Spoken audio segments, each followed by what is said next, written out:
Yesu ndagukunze rwose ndakwihaye ingeso mbi zose nzanze uko zingana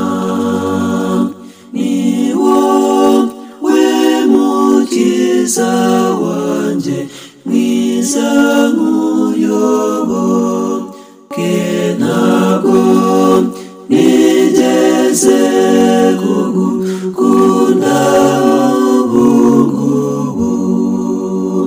ndagukunze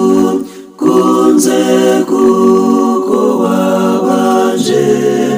kumunda waranyeguriye unyirizi Karvari gukundiye ikamba ry'amawambikiwe ntabwo nigeze kugukunda ubungubu mbere y'ubungukunda nzagupfa nzajya gusingiza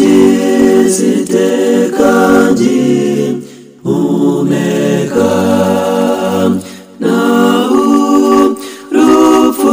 ruzanyegurira nzavuga ni ntabwo